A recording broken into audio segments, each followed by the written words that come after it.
the design of digital circuits. Many of these digital circuits you have studied in your uh, digital logic or switching circuits course last semester. Now, when you design those circuits in the last semester, you probably use some schematic capture tools or did the design by hand and then maybe simulated. So yeah, sure, Rajat, please So, carry on. yeah.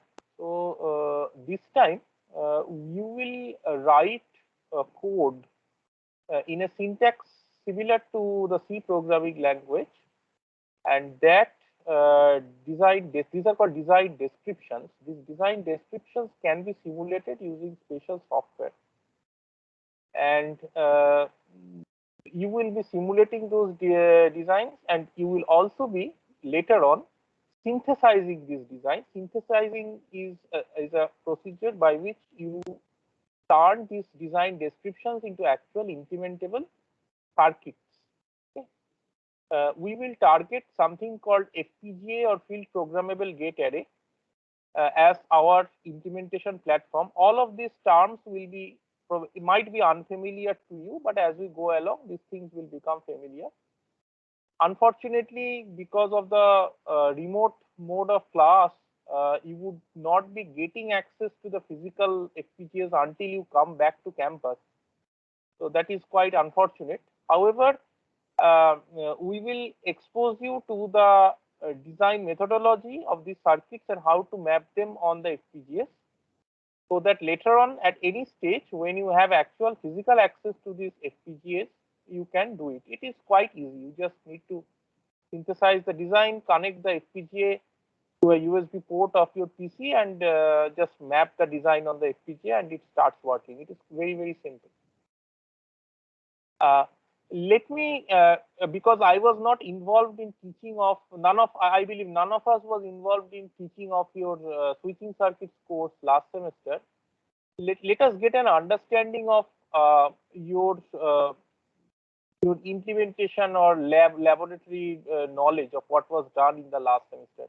So were you exposed to Verilog or this type of HDLs, hardware description language, in the last semester, students? Yes, sir. On the last assignment, we have to use Verilog. You had to, in one assignment you covered Verilog. That was last assignment. And what did you use as the simulation tool, Ikeras? GTK Sir, web. NC Verilog or I Verilog, sorry, I Verilog.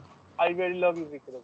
Yeah, fine. So okay, but this time you will find that we will cover Verilog in much more detail. So you have just covered one assignment in Verilog last semester. I don't know to what detail the language was covered.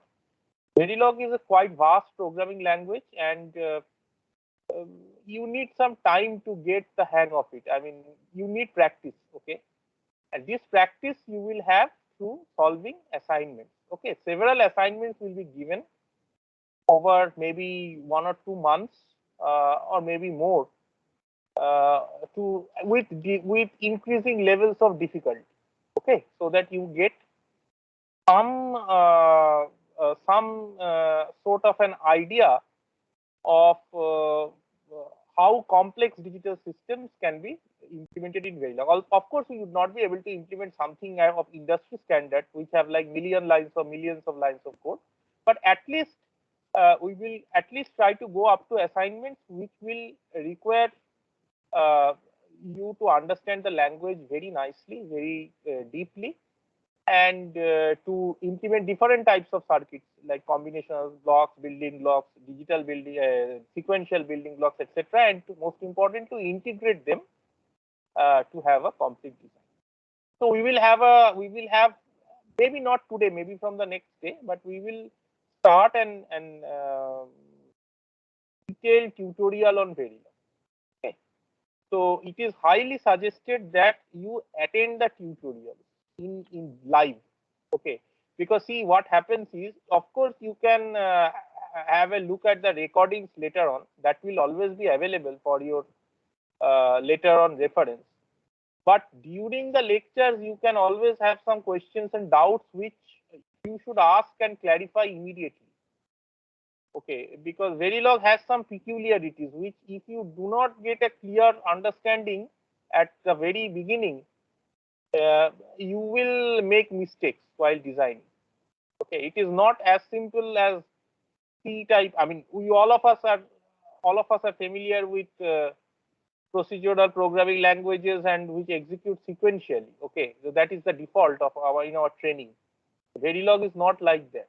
No, just to add to what Professor Rajat is saying, actually, that is, I mean, it is basically a different semantics, actually. Okay, so it is essentially not that like you have to learn by heart or anything of that sort, but in hardware programming there is a different semantics which you have to understand, actually, how you extract concurrency, how you write parallelism. So for instance, like many of the codes that you have written in iVerilog, right, essentially will not probably have a hardware connotation, actually. So those are certain things that we will try to stress in this, and therefore, right, it is important that you attend the classes, because once you come to the classes, we will be talking about few of these nuances, okay, which are not often stressed out in the online repositories that you get on Verilog, because largely you will see that a Verilog code that you are getting, right, maybe through books or through online resources, they are mostly like concerned about their functional correctness, or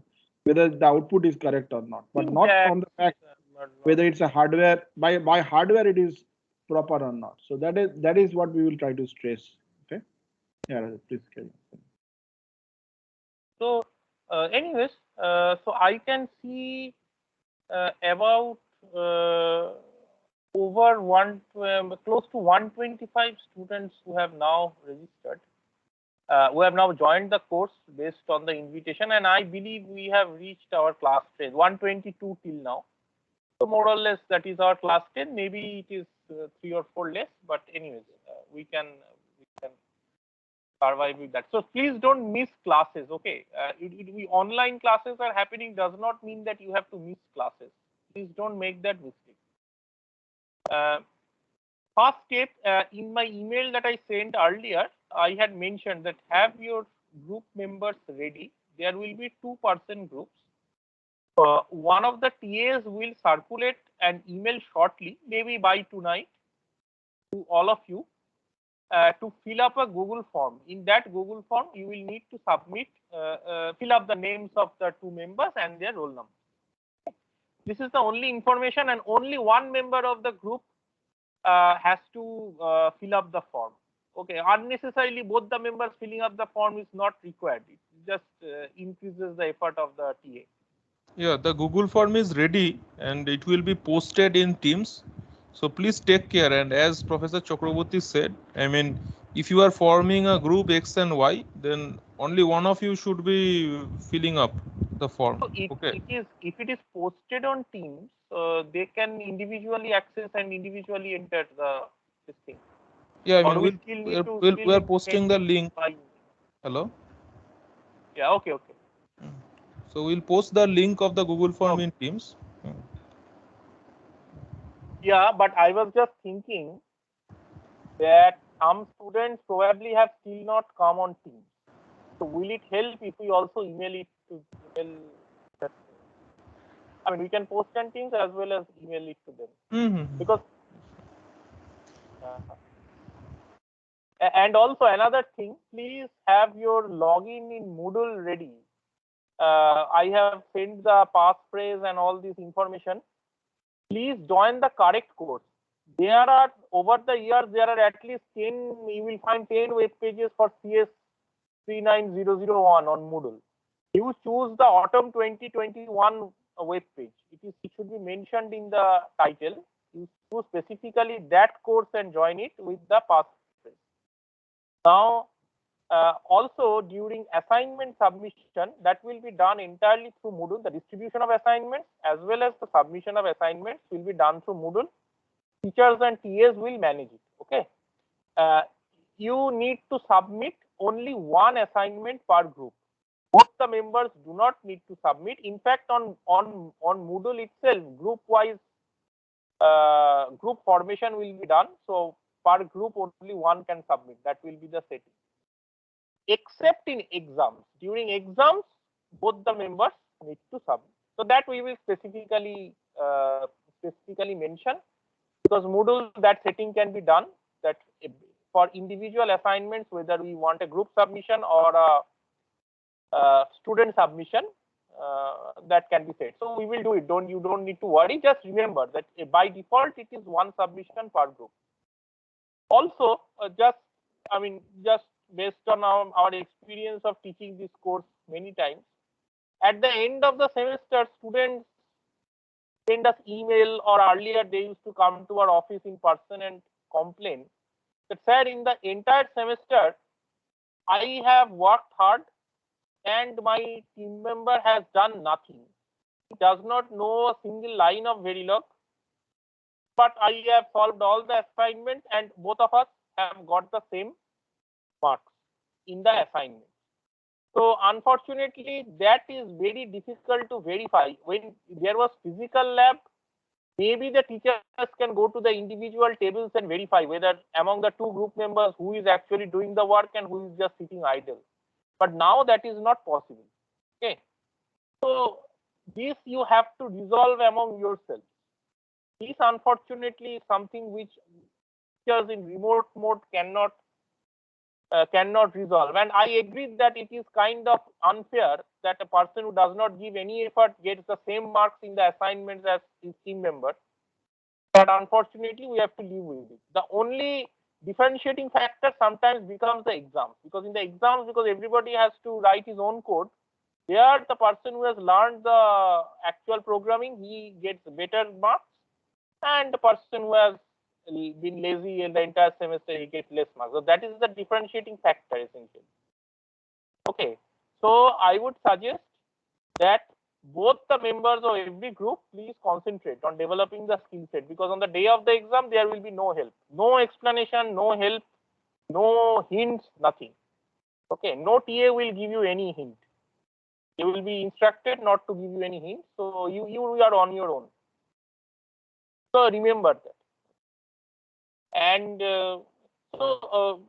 are you familiar with the basic building blocks of digital design from your last course, like the combinational building blocks, like say multiplexers, demultiplexers, decoders, and a basic adder and arithmetic building blocks?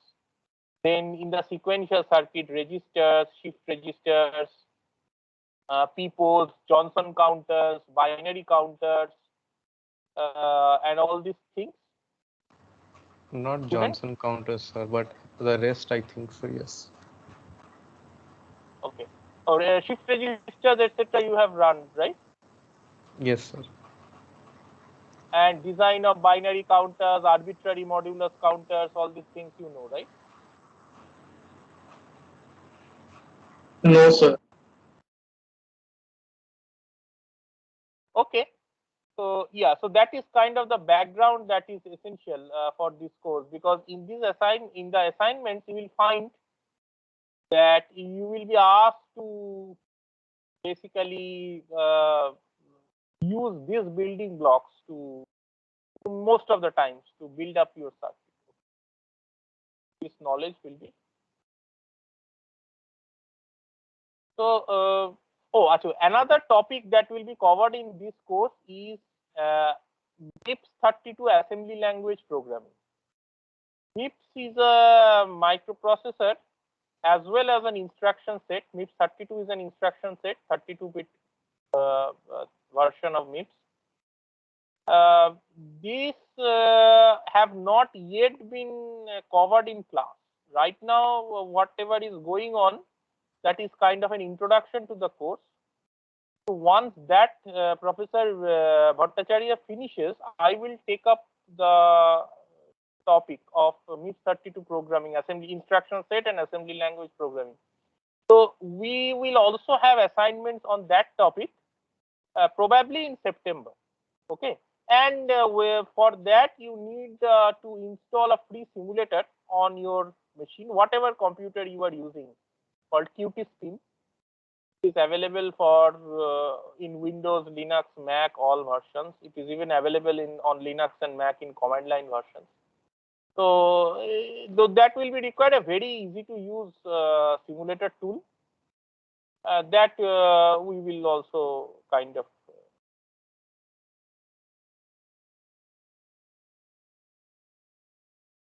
sorry, I think I waved offline. So that's Steam simulator that when the time comes, we will ask you to install it. So DM and SD, should we ask them to install Xilinx ISE right now? Or Yeah, I think the installation of the Xilinx ISE would be useful because anyway the assignments will start. So yeah. what they can probably do is we can probably give them some initial outlines on how to install, and they can try. If there are any problems, then they can always get back to us. So maybe later on after the class, I can send them an email with the link with the TAs in CC also. So the TAs might also be familiar to debug some of the things. Other than that, Pradipta in the lab. Pradipta, are you there? Yes, sir. Pradipta, can you give a tutorial on basic usage of ISE like you did last 2-3 times, I think? Yes. Okay. So first tutorials we will teach them only probably simulation. Okay, synthesis, post synthesis we can wait for some time before teaching post synthesis. Okay. Or we can also teach them immediately because sometimes post synthesis actually catches some bugs which are not otherwise. I think that is what we will do is we will first give them an overview on Verilog and essentially tell some, at least so that they are get familiar and acquainted with some of the starting on Verilog. And after that, Pradeep, you can give them a like a tutorial on how to use the tool basically. Yeah. Okay. One sir. good thing is I think they already have iVerilog installed on most of their personal computers. So when Verilog is being taught, the simple playing around with Verilog, this type of things they can do using iVerilog also. And then maybe next week, Pradipta, next Friday, Pradipta can give a tutorial on this ISE. Okay, is that fine? I am saying next Friday because next Wednesday is a holiday.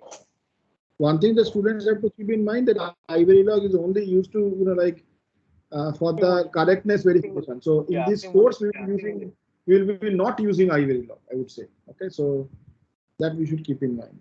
Yeah, we will use a software, free software, but it is from a commercial vendor, and you need to install. There has been some reports from previous students about issues on installing it on Linux. I hope there won't be too much problem this time. But yeah, last year I remember some of the students had some issues ISE on Linux. But we'll see what can. Oh, by the way, ISE the Xilinx ISE tool does not run on Mac OS. So those of you who use a Mac, you can it is up to you. You can either partition and install some other thing, some other OS, or you can install a VirtualBox and then install the Xilinx ISE software inside the VirtualBox. The VirtualBox may be slow actually, so good to get some like Windows installation. You need access to a Windows or a Linux system. ISE is very peaceful. It's one of the software which probably runs very peacefully on Windows. Okay, one of the few software. So you can use Windows. I mean that is the suggested. Okay. So just before we wrap up, I mean, just to ask the students, right? So maybe some would be happy to listen from you, like from some of you at least, that what do you look forward to this course? Is there any expectation? Isn't there any OS compatible software? Like some of us do use Macs and do not have direct access to a Windows or a Linux distribution.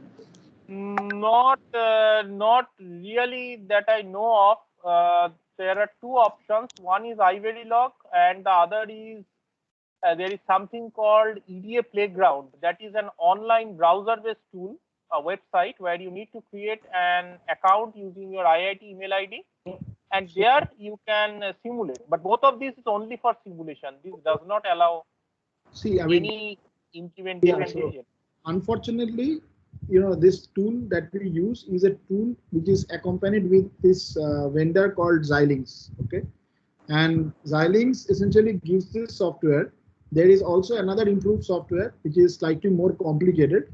So that's why we are asking you to essentially get installation of this particular software, which is fairly easy to use. Okay. So I do not know whether Vivado is installable in Linux. I mean, no, it is installable in Linux, but there is also Vivado has even more problems in Linux. I think what students with Mac can do, in our hardware lab, we have many PCs in Windows and all this installed. Specifically for those students who are having Macs and who don't have any Windows system, we can provide them a system there. They can log in and work. Yes. The Mr. Pradeep Das, Yes, sir. he will arrange for you. So Pradeep Da, I will send an email later this evening maybe to the students with the link from which they can download and install ISE, and I will also copy you in the email. If some of them, I will tell them, those who are having problem in installing and want to use the systems in the lab through remote login, they will contact you. Okay, so you please arrange that for them. Okay, sir. Okay, so come back. Go ahead, please. Okay. So at the same time, like if we do have a like access to Windows, would like a partition in Linux would work, like Linux installation work with the software you mentioned? Yeah. Partition will work. Partition, Partition VirtualBox, everything will work. VirtualBox will be slow, but partition will definitely work. That's what I was saying, that if you have a Mac, one option is to partition, because Mac allows partition. I think they used to call it boot camp or something. Now I don't know what they call it. See, I think VirtualBox in any i5 system, if you are i5 not or i7 running, system. yeah, I mean, I'm saying the basic one, i5. I assume most of you, if you are having a system, it will have i5 or higher. In such a system, inside Windows VirtualBox with nothing else but only ISE running, it may work, at least for our lab purpose. Because we are not going to do very big designs or stuff like that. So should not be a problem. You can try that.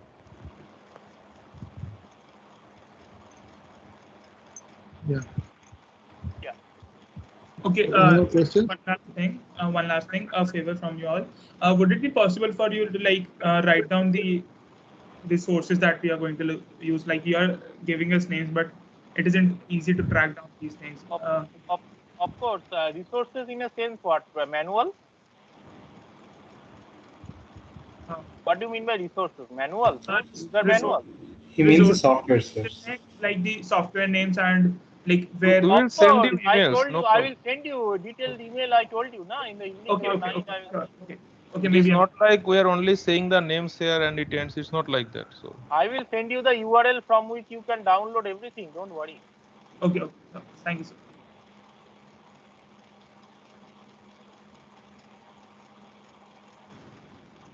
There are many versions of that software also. I will tell you exactly the version that we use. And the laboratory technicians, Mr. Pradeep Das and Mr. Prevangshu Nag, I will copy them. Yes. They will arrange your remote login. If you. Excuse me, sir. Yes. Actually, we did very basic Verilog in our last year in the SCLD lab, and we did just one assignment at that time, and that too, we did not have any extensive tutorial about Verilog. That's what I told you, that my understanding is if you have done only one assignment, your depth to which you have gone is very less. It's very less, sir. It's very less. Yes. This time you will go to Atlantic Ocean depths. Don't worry, okay?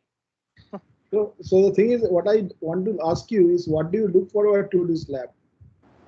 What is your expectation from this lab?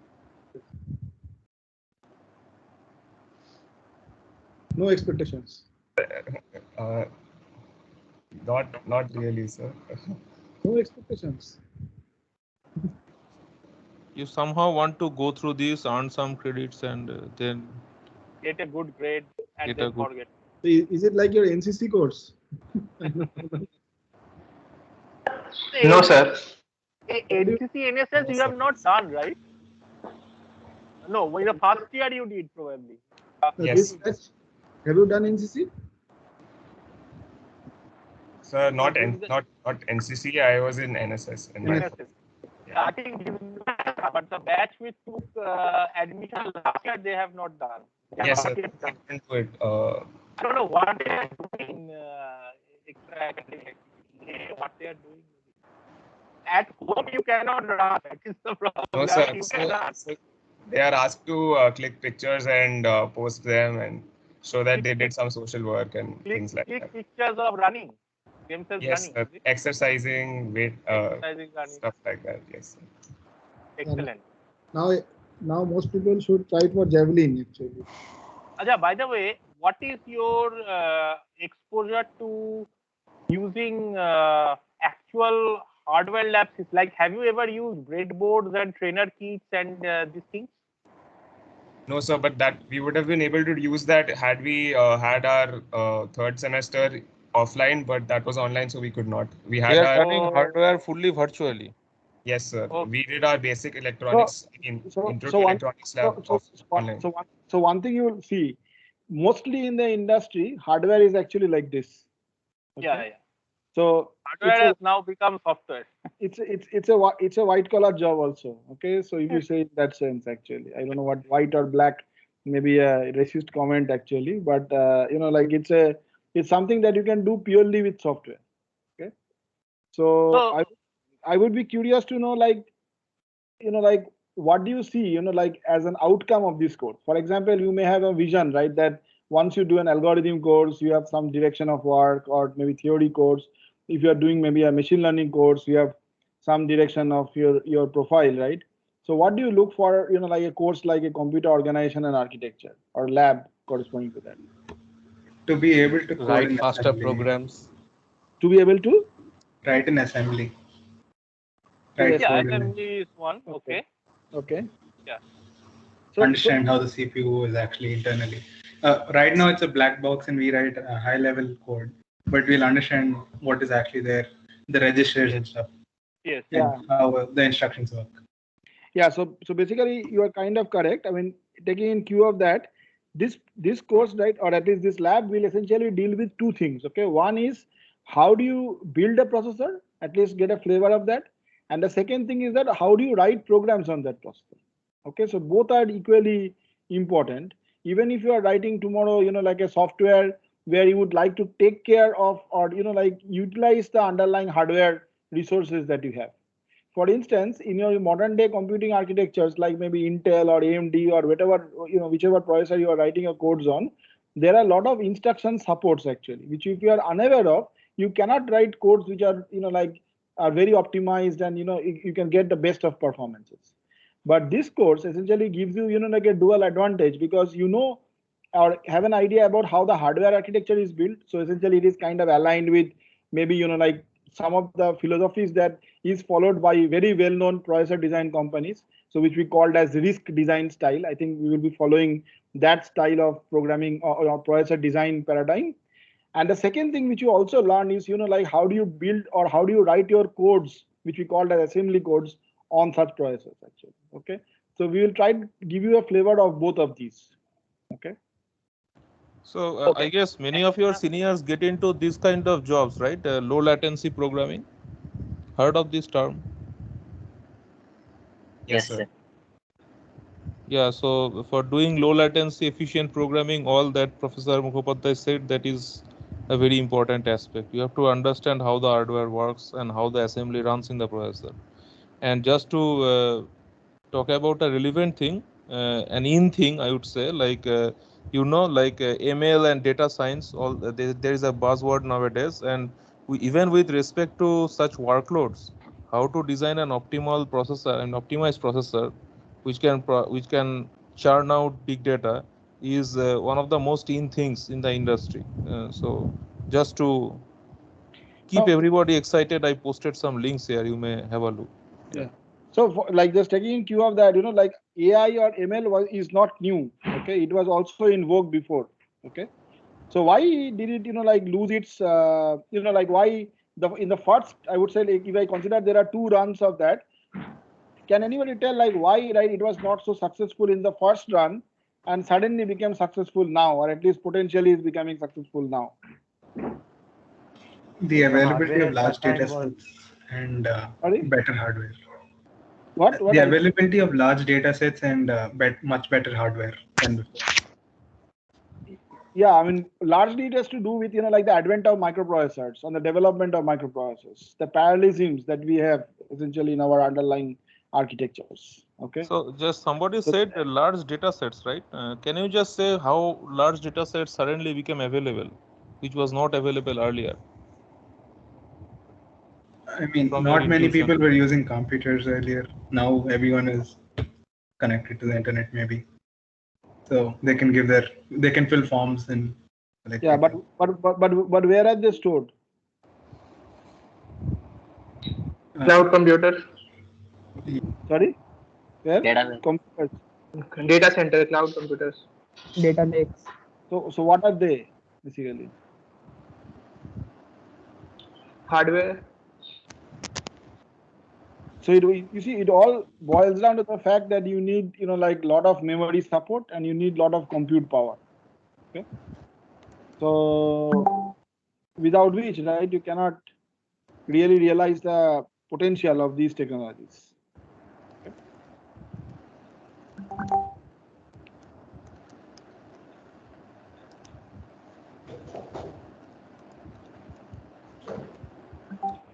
Another thing, students, regarding Verilog, you might have a question: why are we suddenly learning another new strange programming language?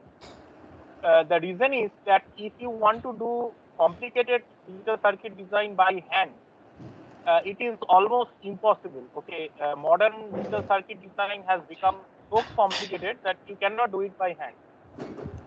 Let me give you an example of how simple Verilog makes digital design appear to be. It appeared to be. It's still not simple, but at least it appears to be simple. Say you are given a arbitrary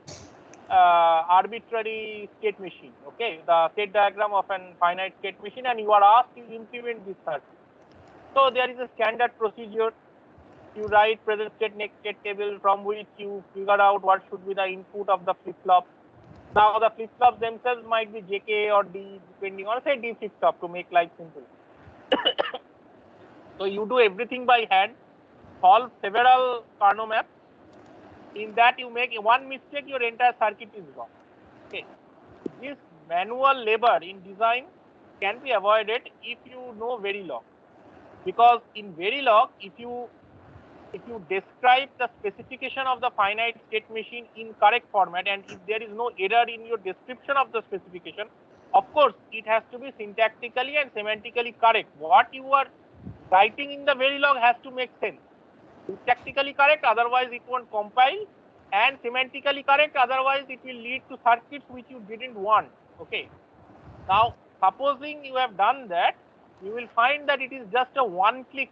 You just write it and press some buttons on the compiler, and it generates the final correct circuit for you, which you can map on a FPGA, or you can simulate to check that the waveforms, if it is working or not, anything. So this is almost magical technology actually, once you have hold of it.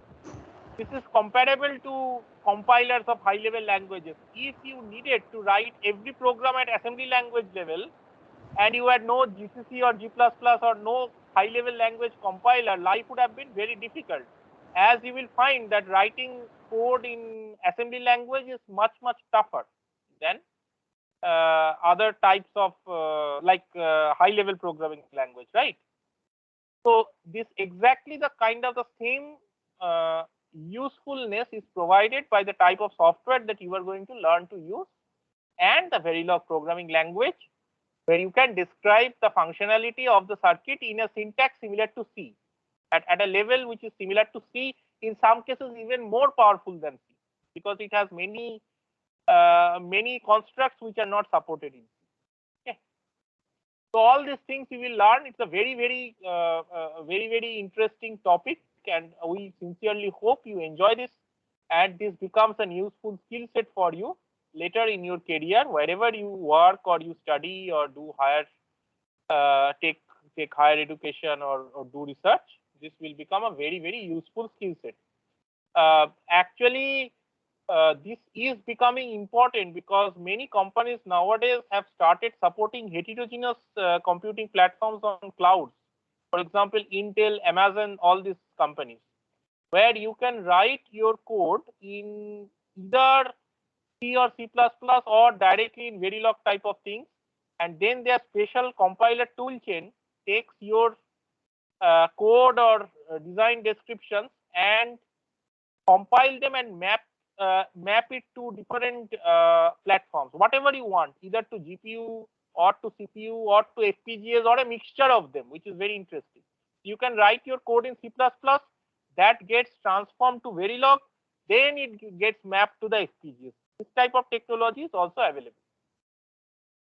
Okay, so as I was showing that the C++ to Verilog to implementation is this type of technology is also available. It's called high-level synthesis. We'll probably not go into it, but just that these things are becoming increasingly important. FPGAs are becoming increasingly important as computing platforms, and it might come not today, but maybe 20 years from now, whereby general purpose microprocessors, as we see now, they might become obsolete, and the only common computing platforms that everybody will be using are FPGAs. So the FPGAs have some unique advantages when it is kind of introduced to you. You will find what are the unique advantages that FPGAs have. Okay, so should we wrap up for today? It's about 2:50, and we'll meet again on Friday. What do you think? Yeah, I think okay. Then we can say bye. Okay. So students, let us meet at 2 p.m. on Friday. Friday will be a full class, and the TA will I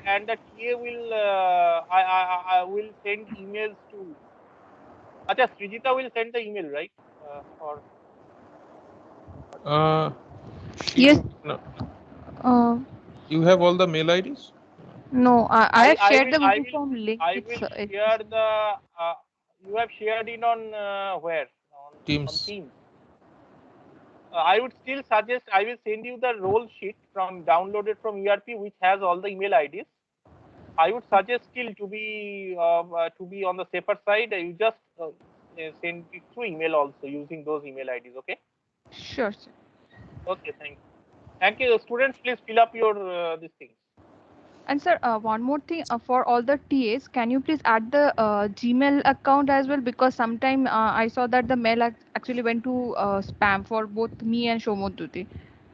So Email account of what? Like our Gmail account. It is being added the IIT KGP email ID. So sometime it is going to the spam. Is it available on? See, I collected the TA email IDs from ERP. Okay. Some of them are my students or students whom I know for a long time, so I know their email IDs. But for the other ones, I collected them from ERP. If your ERP Gmail ID is correct, I will get the correct ID. I think in general for all students and TAs, it is advisable that in ERP you have your Gmail ID also. Yeah, your active updated email ID should be there. Because typically during the lab we will often send you emails, and the way we do it is from the email list that is in ERP we send the email. So the email IDs get pulled from ERP. So right now if you don't have your Gmail ID given in ERP, please do that. Okay, sir. I mean, this is for all students also, because I think some of you are saying that you got our mails in spam and all that, right? It's best that you ensure that you have your Gmail ID also in ERP and some ID that you check. Fine. Thank you. So just a small question. Yes. Yes, sir. So will the lab be conducted in this lab hours, or will the assignments be given for the whole week? Like Assignments will be given for the whole week. okay, sir. But there will be a lab session also, right? There will be a lab session. It's not that lab we will wrap up every day. Today we are wrapping up because it is the first class. Okay. Yes, sir. Yes, sir. Yes, sir. You will usually get 1 week time to solve assignments. For some assignments which are of longer nature, there will be some such assignments towards the end of the course. There you will get more time. Maybe there might be assignments where you might get even 2-3 weeks of time. But those will be substantially more complicated. Initially, by default, 1 assignment per week.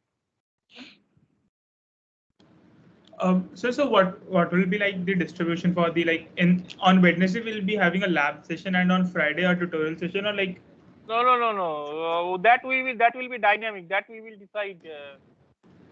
That is very difficult to decide right now because see, it will be based on the weight of the experiments. What experiment is given, how weighty, how much time it to take, how much time you it need, is, and what background you need to solve the experiment. Based on that, dynamically we will have. There will be nothing set in stone that this day will only for tutorial, this day is only for assignment, nothing like that. Okay. And like what will happen in tutorial? Like if you can tell, like would there be assignments given to us or a doubt session discussion, like something? Doubt.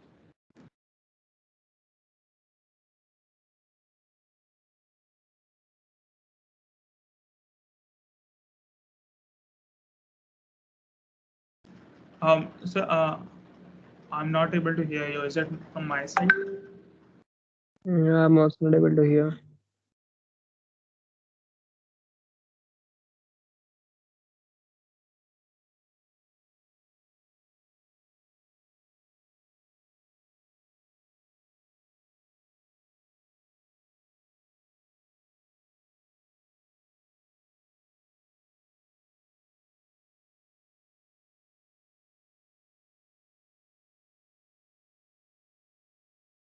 Hello, can you hear us? Hello, yes, student? I can hear you, but I cannot hear Chakrabarti sir. Yeah, so there is a power cut here, so I just connected through my mobile. I think they will also do the same, but it will take some time. So could you tell us how many lab assignments are going to be there? See, I mean, it depends on, as we said, I mean, it's not about how many. Typically what happens, I can tell you from our experience, like we arranged it last time. So initially there will be simple design problems in this lab, right? Just to test your Verilog skills with respect to behavioral design and then structural design and all that. And slowly we'll ask you to design processor modules. What we do typically in this lab is we give you an instruction set, and then we ask you to design a processor, an 8-bit processor, which will execute that instruction set. So let's say I give you a set of instructions that, well, your processor should be able to execute addition, subtraction, a logical operation, and a move, and blah blah blah. So I give you this kind of an instruction set, and you have to design an entire processor with all its modules, the CPU, the memory logic, and all that for executing that processor.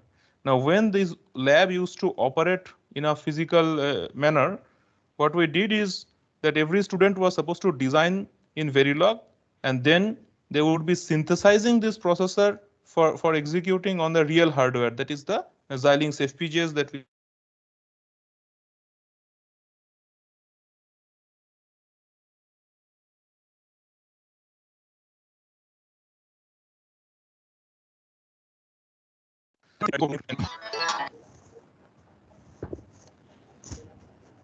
Yeah, hello.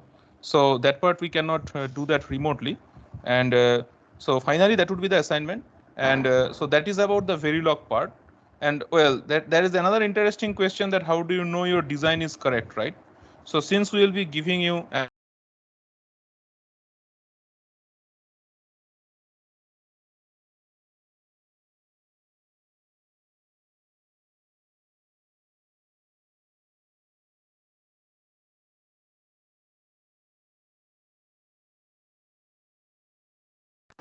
Sir, you're not in the audible. Am I audible? Hello? Hi, Voice is breaking. hello, am I audible? Hello? Yes, sir. Now you are audible. Sorry, yeah. So the other professors called me in the phone. So when a call comes, the net gets disconnected. Yeah. So what we typically do is in the lab, like I was saying, there will be initially small designs, and finally you have to do a full-fledged processor design, for which we will give you the instructions. And that processor design, now you need to test. So how do you test a processor? Very simple. You run a program, and a program is supposed to do a basic function, and the final output should match, right? So maybe we will ask you that, well, for your processor, you test it with a sorting program. So maybe you will write a sorting program in the instruction set that we have defined for you, right? So basically in this lab, you will be designing your own processor, for which you will have your own instruction set, just like Intel has its instruction set, ARM has its instruction set. You will have a simple instruction set. Using that instruction set, you will write your own assembly program, and your own assembly program that you have defined will run on the processor that you have designed. So that will be the final objective. So the way we will organize the lab, initially there will be Verilog tutorials and some basic design problems. Then once the theory part is covered in your MIPS part, right? In the theory, then we'll have some tutorial on MIPS, and we'll have 3-4 assignments on MIPS programming in assembly language. So we'll initiate you with a simulator of the MIPS processor. We'll help you to understand how that simulator works, and we'll do some example assembly language programmings to understand how MIPS assembly runs in the MIPS processor. And then we will shift to this kind of processor design kind of experiments that I just talked about. Okay. Any other question from your side? Sorry, I went offline. Yeah, Rajat, you are back, right? Yeah. So they were just asking that what kind of assignments happen. So I just told them that at the end of the lab, we ask them to design, we give them an instruction set, and they design a processor for that instruction set and test it with some sample programs. So I was just telling that. Yeah. So typically there are two parts in the lab. One is assembly language programming and simulating it through the SIM simulator. The other one is actually design of a simple microprocessor. For that, so we start with very basics of Verilog and gradually build up your practice and your understanding of the language by gradually giving you assignments which require you to design more and more complicated building blocks. For example, initially we might start with a simple full adder, but then we might say that, okay, you implement a ripple carry adder with 32 stages. Then we might say you implement a carry look ahead adder, okay, and different other versions of adders possibly that will be taught.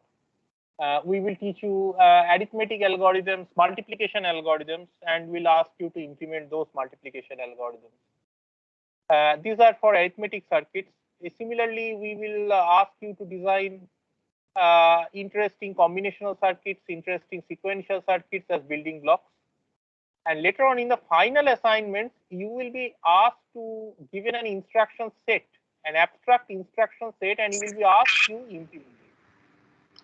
How you will implement it is up to you. Some suggestions will be given, and you will be required to use the building blocks you have designed earlier in the assignment.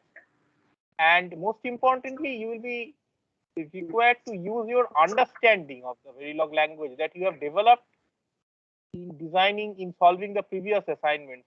Okay, so this is a step-by-step process. On the first day, we cannot expect you that you will solve something very complicated, but gradually you'll develop the knowledge. Hello. That's the idea. Yes. So Verilog is basically just a language. Okay, it's a tool. The software that we are using are also a tool. Okay, so what we will be intending is at the end of the day, you should be understanding the basics of how to realize or implement a basic what we call as a RISC processor. Okay, so you will be able to implement that processor And in a way, you should be able to run some basic programs which essentially works or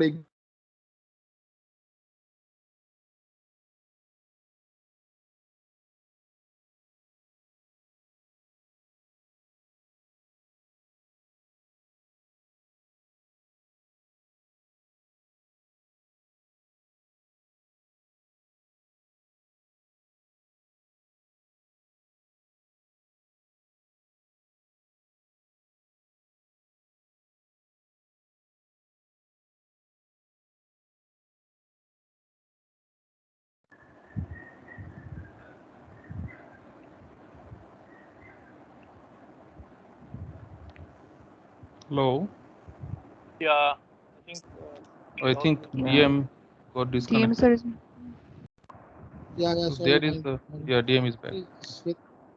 So you will be able to in a position to, we had previous batches where people had also, like executed some basic sorting kind of programs, which essentially you will be also writing in the MIPS programming assignment, and you will be able to write a similar thing and execute it on our design processor as well.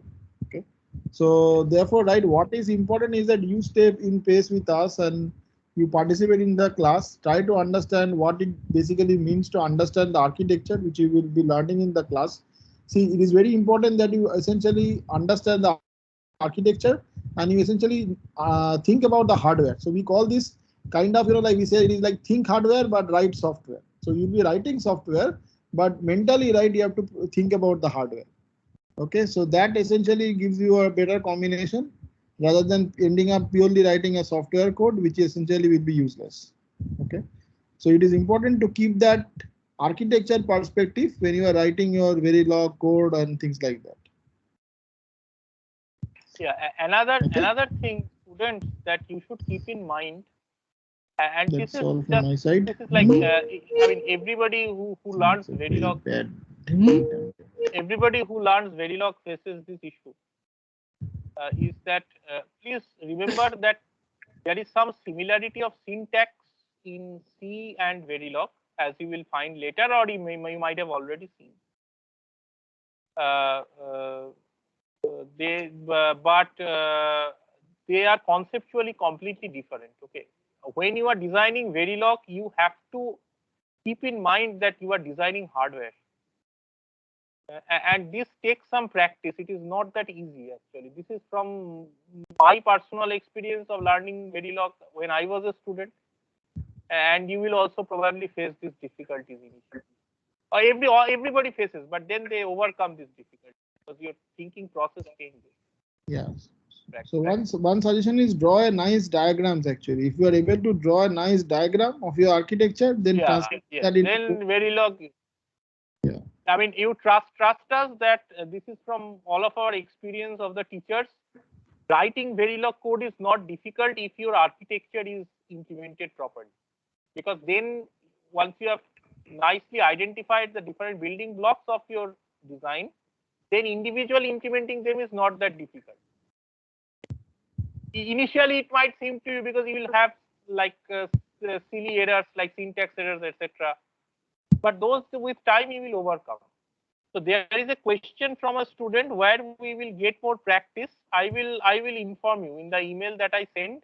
I will mention, okay, what is the where you can get the. Yeah, so just as a classic example, like where your C code and your Verilog coding is different, like as Professor Chakraborty mentioned, it will look similar, and that is actually more harm than helpful actually. Okay, so for instance, right, suppose you are intending to implement an adder, okay, like or an accumulator. Accumulator, all of you know, right, that you take an input and you just add it to your running sum. Okay. So when you're writing a C code, you just make int sum equal to 0, and therefore you initialize it to 0, and then you just go ahead and do whatever is, like maybe in a for loop sum equal to sum plus I, something like that.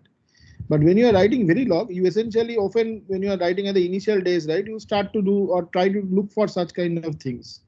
But see, in a hardware, right, I mean, you do not typically have that kind of, like execution flow. For instance, if you are writing a code, right, there is nothing like something you will initialize to 0 and then somebody will make it, like work as an incrementer.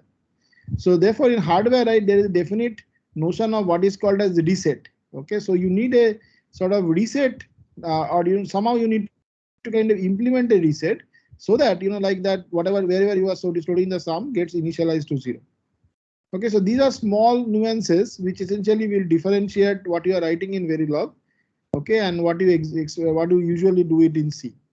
So best is right. I do not really say that okay, you constantly have to differentiate from C, but what is important is to draw a nice architecture, and as we see in the class.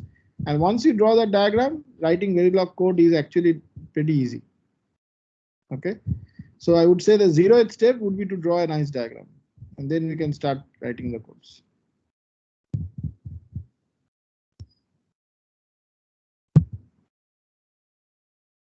Okay.